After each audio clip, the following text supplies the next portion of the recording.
Hey everyone, thank you so much for tuning into today's video. Today's video is going to be a budget plan with me video.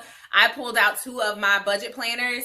The one that I've been using for a while, if you follow me here on YouTube, is the Erin Condren Life Planner. It is the 18-month planner, and I've been using it faithfully for months to help me to keep my budget organized, and it has come in handy. The second planner that I pulled out is a quick and easy planner that you can find at your local Walmart. It is the Invest in Yourself 12-month budget planner. I'm not 100% sure of the brand, but I do have a separate unboxing video or review video that highlights this planner and some other planners that I purchased from Walmart. So I'll leave that link in the description box for you to check it out. The thing that I love about the Walmart planner is that it has the categories already filled in for you so that you can track your budget compared to your actuals.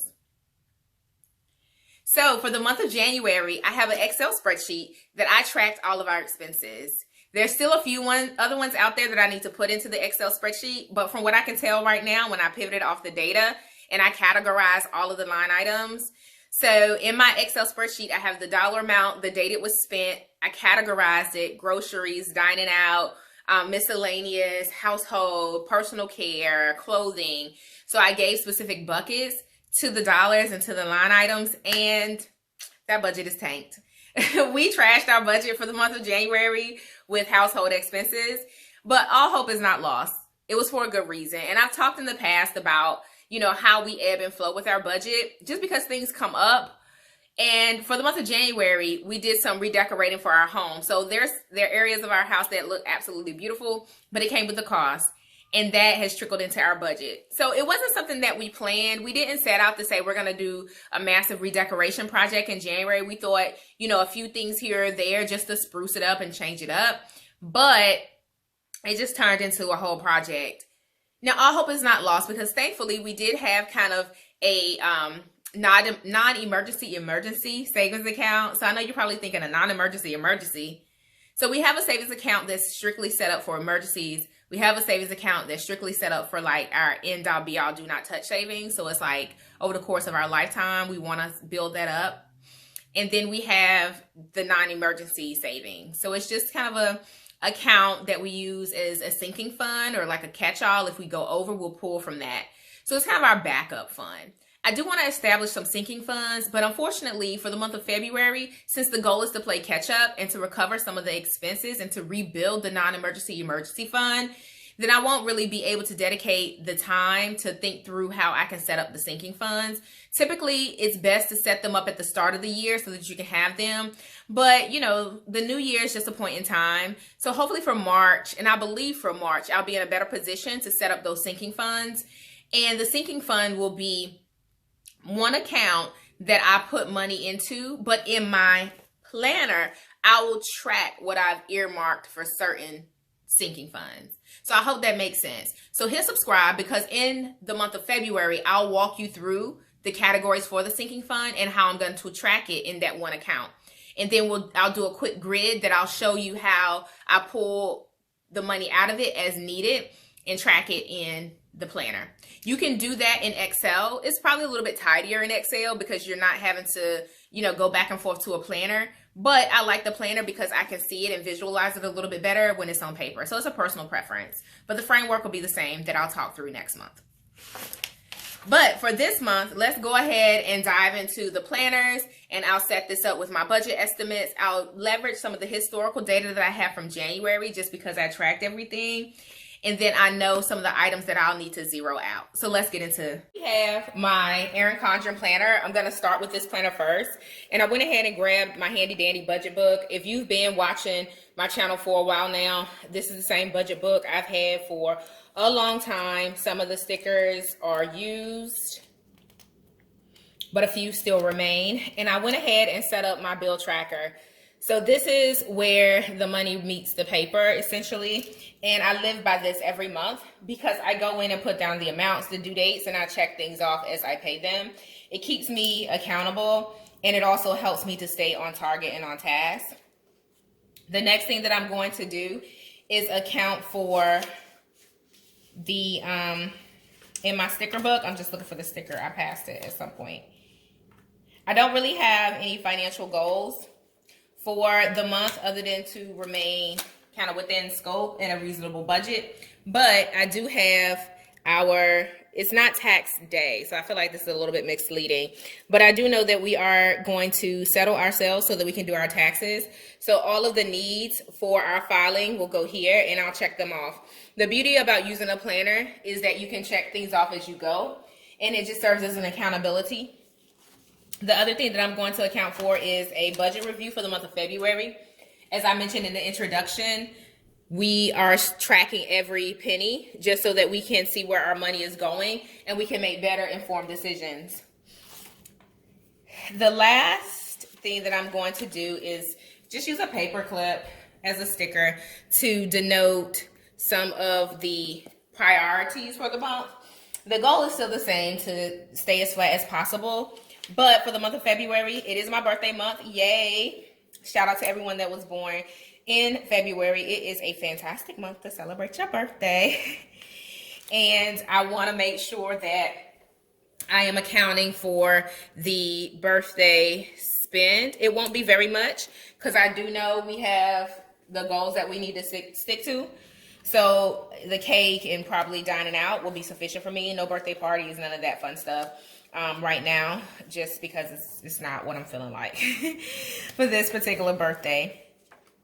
So that's what I'll do to set up this spread. And I did mention we had some home repairs and some decoration projects. So I want to make sure that I track those. For some of our repairs, I did put them on a credit card just because, I don't know. It's just so much going on with people hacking into stuff and breaches and everything like that. I just felt safer with putting it on a credit card as opposed to, paying it directly out of the bank. So anywho, long story short, I want to make sure that I'm checking things off so that we're not carrying any debt unnecessarily. For the February, the actual month spread, I debated whether or not I wanted to use this. Some months I do, some months I don't. It just all depends on how I feel. But I might try something a little bit different. And I may try to track our expenses based on the week. So I'll share with you how that goes, and maybe that's something I'll bring to my YouTube channel, because I know some individuals may be on like a weekly pay rotation. So I'll share with you how I like, tracking it for the week as opposed to bi-weekly if you are on a bi-weekly like pay schedule.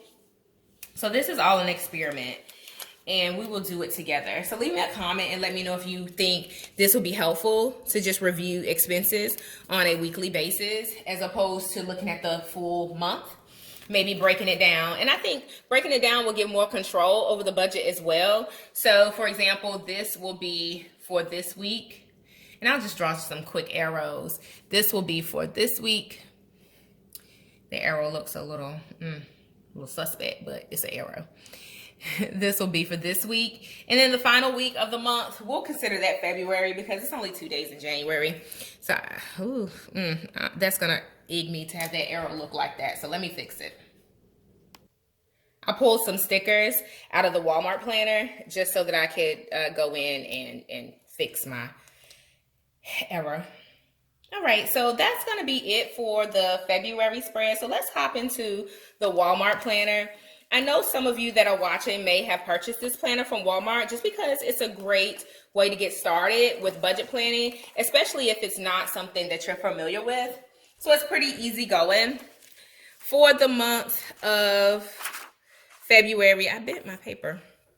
I did capture just the birthdays, Valentine's Day, prep for spring break. Don't go crazy with spending, but we already know what happened in January. So anywho, I'm going to set this up just so I can show you how to use it. And then again, this has a monthly spread. So if you think back to how I did this monthly spread, you could do the same in here.